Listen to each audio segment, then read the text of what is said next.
What's up, YouTube? T Movies here. Since today is the birthday of famed comedy legend Steve Martin, I decided to go ahead and do my top 10 favorite Steve Martin movies. Because God knows when's the next time he's going to do another film. Like the last film I really seen of Steve Martin was probably that movie Billy Lynn's A Long Hot Time Walk, and that was like a couple years back. Like he hasn't really done a film lately, which I'm a little disappointed by because I've always liked Steve Martin's work. I mean, I don't know if he like maybe retired or whatever, but I hope we see another Steve Martin film in the near future. But until then, I decided to just go ahead and pretty much make my Steve Martin list. So, I mean, the guy, of course, got his big break on SNL. He's a pretty big movie star. So, like, the guy could do comedy. He could do he could do drama. So, with that being said, here's my 10 favorite Steve Martin films. All right. Coming in at number 10 is going to be a film called Parenthood. Now, Parenthood is, of course, a TV show and all, but there was, like, before the NBC had the Parenthood TV show, NBC did have, like, a Parenthood film that was directed by Ron Howard and produced by Brian Grazer and all. And the TV show Parenthood was actually more dramatic, but it's kind of weird because the film version of Parenthood was more of a comedic one. So, but anyway, Parenthood, starred Steve Martin as this professionist named Gil Bugman, who tries to struggle with the differences of his children and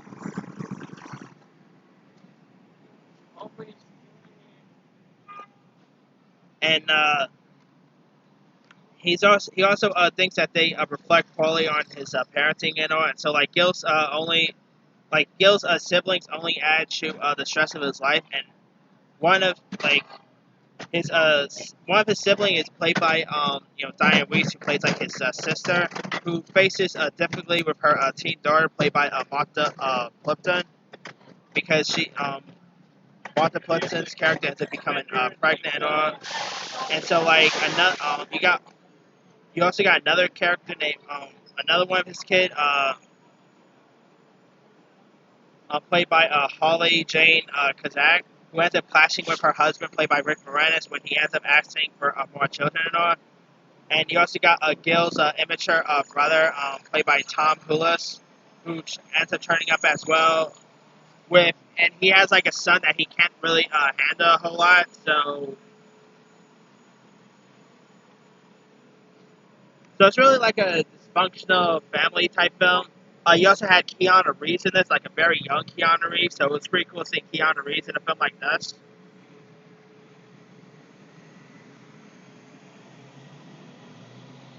Yeah, Parenthood was a really nice little film. I thought this movie was really funny. It's a classic. It got released in early 1990s. It's a really good one with good performances by Steve Martin.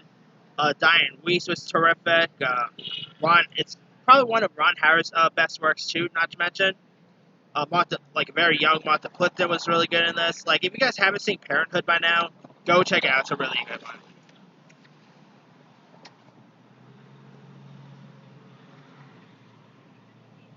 All right, coming in at number 9 is going to a film. It's pretty much going to a really funny comedy called Bowfinger. Now, Bowfinger was a comedy that starred two SNL heavyweights, Steve Martin and Eddie Murphy. And in it, Steve Martin plays this aspiring filmmaker named Bobby Bowfinger, who ends up, of course, with a crazy plan to make his ultimate dream movie.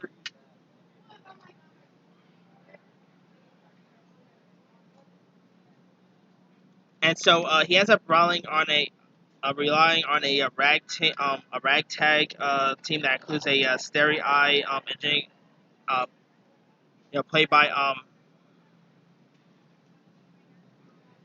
including a starry-eyed engineer played by Heather Graham, as well as has been a diva named played by Christine Baranski. and a film studiographer who's played by Jamie Kennedy.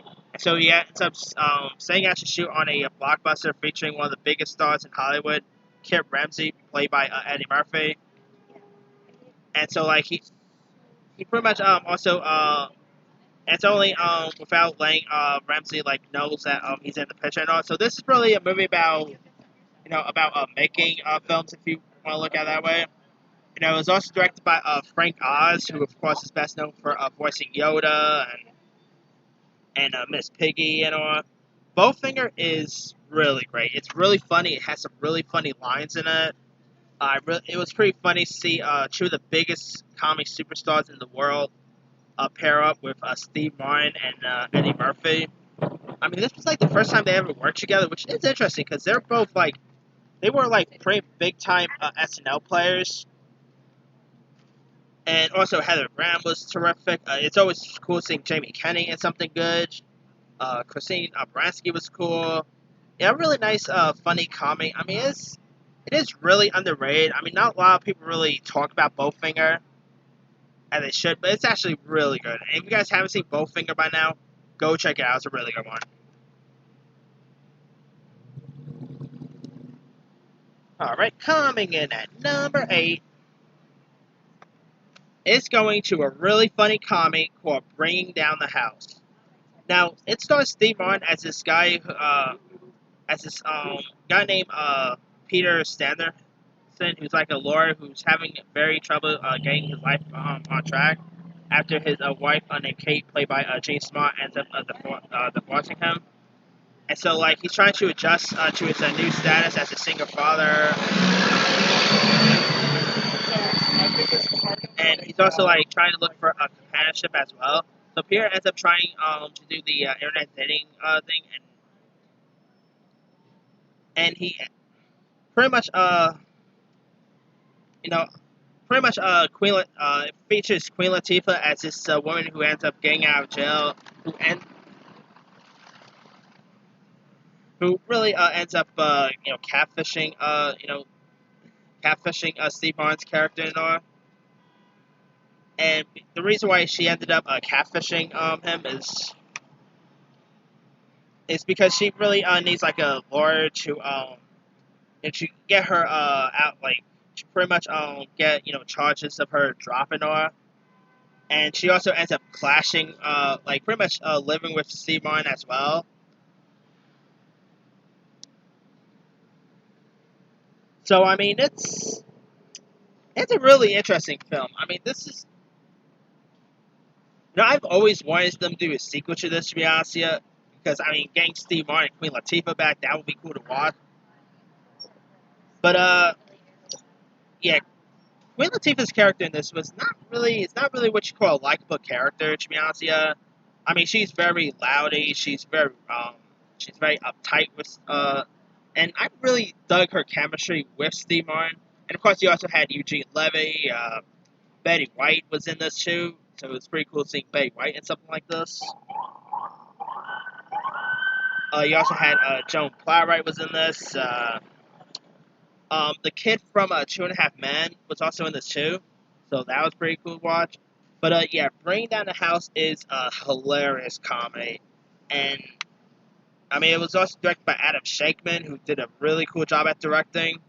And yeah, if you guys haven't had a chance to check out Bringing Down the House yet, do yourself a favor, give it a go. And I still wish we had a sequel to this because I'll I'm not lying. I'll be down to see a sequel to Bring Down the House, but it's probably it is a little too late and all, but still, I will, like, this movie has some really funny lines, too, some really funny scenes. I mean, it's been a while since I've seen this movie, actually. I gotta rewatch Bring Down the House again. It's a really downright funny film.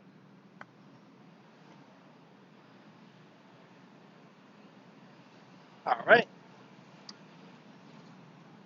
Now, coming in at number 7, I'm not lying. This film here would not get made today. Coming in at number 7 is going to be a really funny comedy called Three Amigos. Now, this film will definitely not at all get remade today. I mean, Three Amigos stars these stars these like cowboy movie stars from the silent movie era, including Dusty Bottoms, played by Chevy Chase, Lucky Day, played by Steve Martin, and Ned Nerdlander, played by Mars Short, who are all fired when one of their movies ends up bombing and all. And so they want to like have a save their career and all. So when like a young Mexican woman played Patrice Martinez ends up offering pretty much offers them a high paying gig in her village. The jury ends up jumping the opportunity, and they also expect you to pretty much they end up expect to do their typical act and all, and so they end up traveling to Mexico to be in her and to be in her gig and all, and and there's also like this bad guy named El Chacapo, played by Alfonso Aru, who's like trying to get rid of them as well.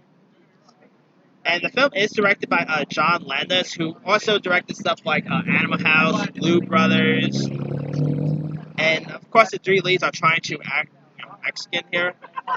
Yeah, that would not work well today. If this movie got like this movie would Three Amigos would not at all get made today. If it was released today, it probably got like got protesting and all. But there are some really funny moments in this and some really funny lines. I mean, Three Amigos is really underrated too. I mean, and also you got three of the funniest superstars in one film. I mean, you got Chevy Chase here, Martin Short, Steve Martin. I mean, Steve Martin and Martin Short have like Martin Short and Steve Martin have worked together a whole lot of times, and this is a really funny collaboration between the two. And who doesn't love Chevy Chase? I mean, Chevy Chase is just a man. And this movie got released in 1987, and like I said, this definitely would not get made today. But it's still a really funny film, especially for that era. And yeah, if you guys haven't seen Three Amigos, go check it out. It's a really good one. All right. Coming in at number 6 is going to Father of the Bride. Now, Father of the Bride is a remake of a classic 1950s that starred Spencer Tracy. Now, the second Father of the Bride was okay, but I still sort of prefer the first Father of the Bride. Now, like Three Amigos, Father of the Bride also starred Martin Short, so like I said, Martin Short and Steve Martin have worked together a couple of times. I mean, heck, they also did like Steve Martin and Martin Short also did like a Netflix special, which I think was last year or probably the year before. Which I think I've probably seen that before, but I gotta rewatch that one again. But the film was directed by Charles Snyder, who I did a good job at directing. And it also stars Steve Martin as this guy named George Banks, who him and his wife, played by Diane King, are like proud ends up being proud parents when it turns out that her daughter is engaged, and it's pretty much like they're also trying to set her dream wedding up, and and you got Mars Short as this top counselor who. And you also got a flamboyant assistant named B.D. Wong, who's trying to help them set the wedding up and all that. And really, Mars Short is also the in-law, like pretty much the in-law as well, because he's the dad of the guy that George Banks' his daughter's marrying and all. And you also got Diane Keaton, who plays who plays Martin's wife. Kimberly William Paisley plays the daughter. Yeah, it's a really funny film, and of course, the sequel also featured George ended up becoming a grandparent. So there's I really quite like Father of the Bride too, but I still prefer the first Father of the Bride over the sequel. But the first Fall of the Bride is hysterical. Like I said, it's a remake of a Spencer Tracy classic. I really like the clashing between Steve Martin and Martin Short. Like their chemistry together is just off the hook.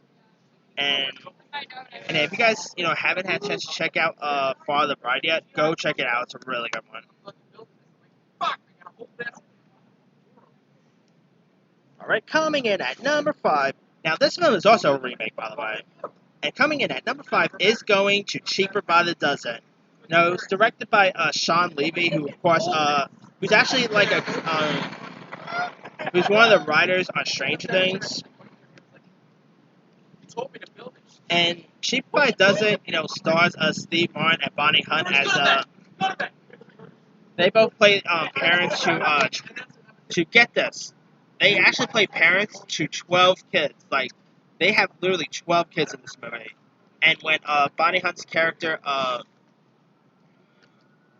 Kate ends up going away for her book publishing.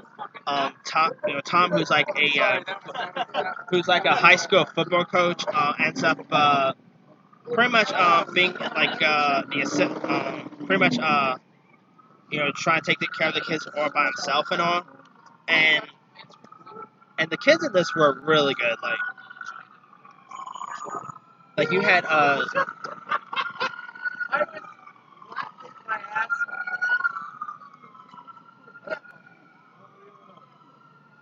you had Tom Welling from Smallville fame, who played like the oldest son. You had Hilary Duff, who played one of the kids. Alistair Stoner was one of the kids. It's a really funny film. I mean, it is a little cringy. Like there's some cringy moments in this, but I really quite enjoy Cheaper by the Dozen. It's not really a perfect movie or anything, but I still really find myself really enjoying this every time I see it.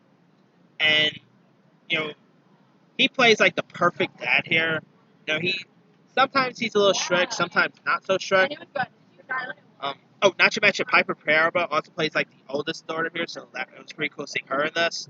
Also, for all you Supernatural fans, Jared Padalecki was also in this too.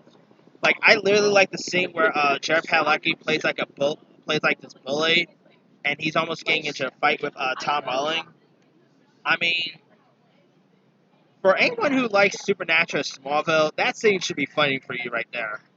But yeah, Cheap by the Dozen is a really good one. And also, I quite enjoyed the sequel too. The sequel was also directed by Adam Shakeman and also had Eugene Levy in it and a very young Taylor Lautner. I really quite enjoyed Cheap by the Dozen too as well. I mean, I still prefer the first one over the sequel, but they're still really fun films. And also, I know it was just announced that Disney Plus is doing a reboot of Cheap by the Dozen. I still so wish we could see a third one with Steve Martin back and all the kids all grown up back. Looks like that's not going to happen, but hey, I'm perfectly happy with the 2 Cheap by the Dozen movies we have now. But if you guys never seen Cheap by the Dozen 1 or 2, go check them out. They're some really funny films.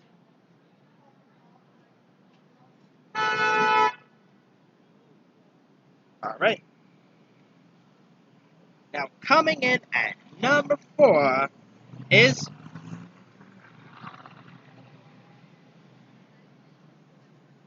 Alright, coming in at number 4 is the film Roxanne.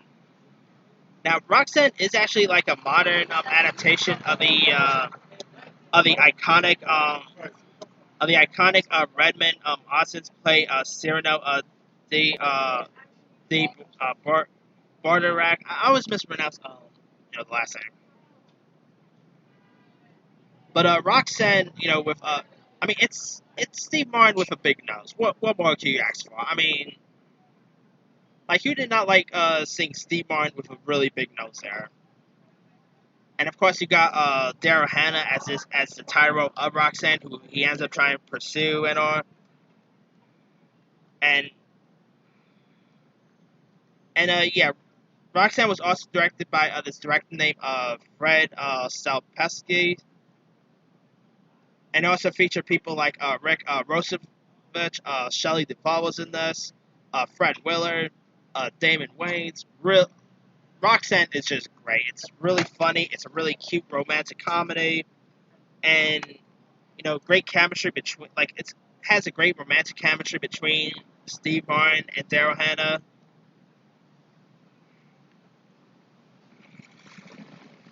And of course, Roxanne is also based on a song too. I mean, who did not like the song Roxanne? That's an iconic song there.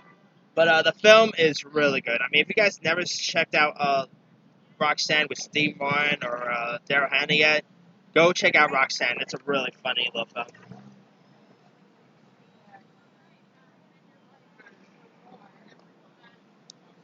All right. Coming in at number 3 is going to Dirty Rotten Scoundrels. Now, this movie was also directed by Frank Oz. And Dirty Rotten Scoundrels, of course, it just got remade with Anne Hathaway and Rebel Wilson, which was that film, The Hustlers, which sucked. The Hustler with Anne Hathaway and the film The Hustler, which is a remake of Dirty Rotten Scoundrels, and that had Anne Hathaway and Rebel Wilson. That movie was garbage. That movie was horrible. But despite being terrible, it did not ruin my love for Dirty Rotten Scoundrels. Because lots of people always say when a remake is gonna hurt the original. I mean, I thought the remake of Dirty Rotten Scoundrels was terrible, but it did not. It did not ruin my enjoyment, or it did not ruin Dirty Rotten Scoundrels for me.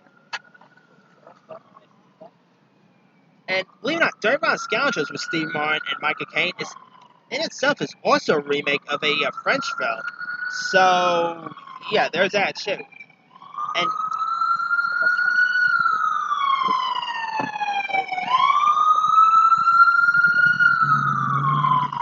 sorry about that. Anyway, in Dirty Rotten Scoundrels, Michael Caine plays this con artist named Lawrence Jemison, who's like a longtime resident of a luxurious coastal resort, where he ends up enjoying the fruits of his deceptions and all. And so you got Fred Benson, played by Steve Martin, who ends up showing up. And when the new guy's lowbrow tactics is like impinged on his own work, they decide to pretty much they decide to rob from from like the rich clients and all. And Dirty Rotten Scoundrels is a hysterical film. My Anne Hathaway and Rebel Wilson, they're cool, but come on, they're no Steve Martin or Michael Caine. Steve Martin and Michael Caine was great in this. And it's John Campbell calls this movie one of the funniest films of all time. To be honest, I like the film, but I don't really put it on par as one of the funniest films of all time. Still a good film, I still really quite enjoy Dirty Rotten Scoundrels, but it's not really the best comedy of all time. But it's definitely one of Steve Martin and Michael Caine's best work. It's a really funny flick. It's very comedic, and it's part heist if you want to look at it that way too. And I mean, they are really dirty, rotten scoundrels. And yeah, if you guys never had a chance to check out Dirty Rotten Scoundrels, the original, don't need to bother with the remake. If you guys never seen Dirty Rotten Scoundrels with Steve Martin and Michael Caine, go check that film out. It's a really funny one.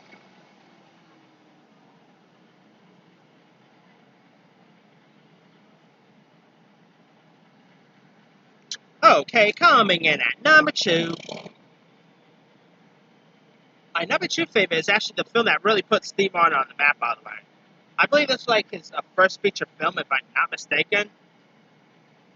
My number 2 favorite Steve Martin movie is going to The Jerk.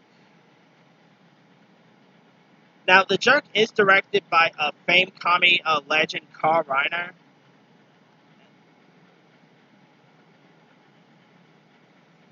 And The Jerk stars Steve Martin as this jerk named Navin, who now kind of like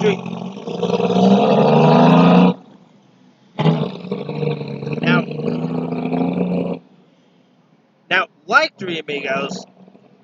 The Jerk would not get made today because there are some really offensive stuff that's in this movie that would not get suited with today's standards. Because get this, in the film, Steve Martin plays this guy named Naveen, who ends up believing that he was born as a pretty much as a poor black child in Mississippi.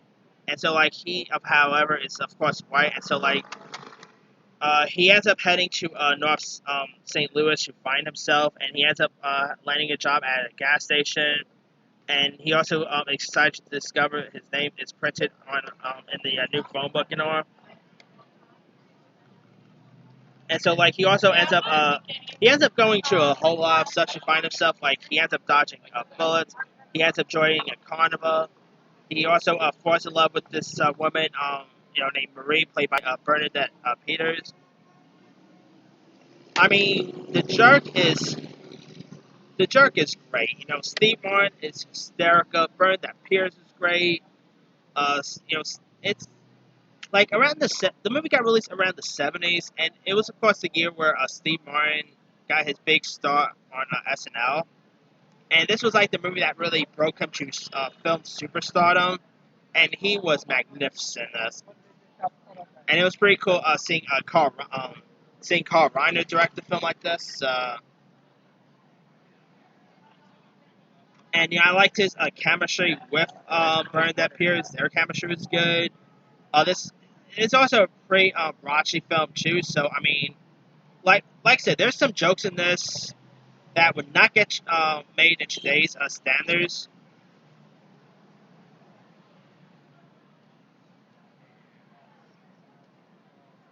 And also, Carl Reiner also appeared in this as well. You also had Maybelle King. You even had Jackie Mason in this movie. Some really interesting cast members. But it's really Steve Martin that was the standout in this movie, and he was hysterical. Like, if you guys seriously never seen The Jerk, go check out The Jerk. It's really funny. Alright, now what is the better movie? Like, what movie is better than The Jerk? What's better than Dirty Rotten Scoundrels? What's better than Bowfinger or Parenthood? The best Steve Martin movie of all time is going to the John Hughes classic, Planes, Trains, and Automobiles. Now, this of course stars Steve Martin, who's like a very control freak, and he's like trying to get home to Chicago to spend Thanksgiving with his wife, played by Leah Robbins, and his kids.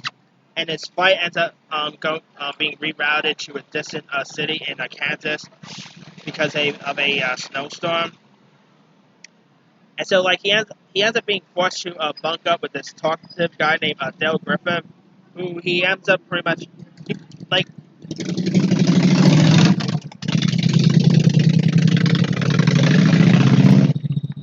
the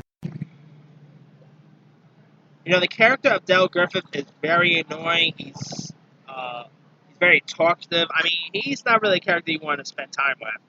But of course, together they must overcome the holiday. Pretty much try to overcome the holiday travel, and they had to like go to a destination with each other if they want to get to their destination in one piece. And of course, John Candy plays the role of Dale Griffith.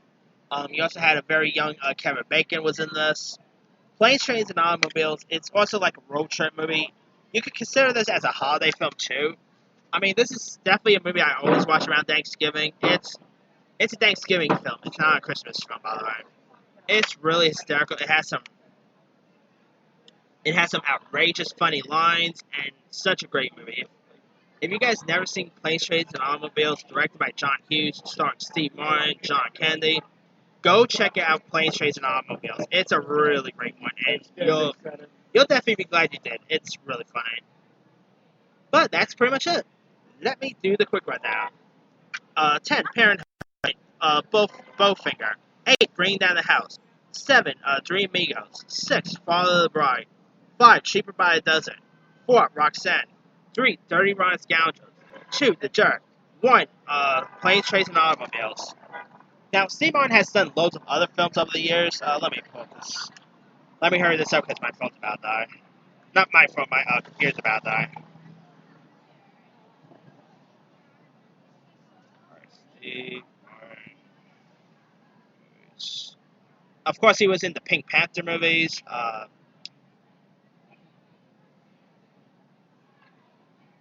It's Complicated with Meryl Streep. He was great in Little Shop of Horror. Pink Panther 2, definitely not. L.A. Story, House Sitter, or Me, Saint Bilko. The Man with Two Brains, My Blue Heaven, Leap of Faith, Shop Girl, Billy Lynn's Long Time Walk, The Big Gear, Looney Tunes Back in Action he was great in, Grand Canyon, The Muppet Movie, Baby Mama, Mixed Nuts. He lended his voice to the movie Home. He was in Love the Coopers, which was not good. He's been in some really great stuff over the years. And I'm hoping we get like a Steve Martin comeback in the near future because I'd love to see him back on the big screen. But let me leave it to you guys. What are some of your favorite Steve Martin movies? Drop a comment below. Don't forget to like, subscribe, hit that bell for more notifications. This here is Team Movie signing off.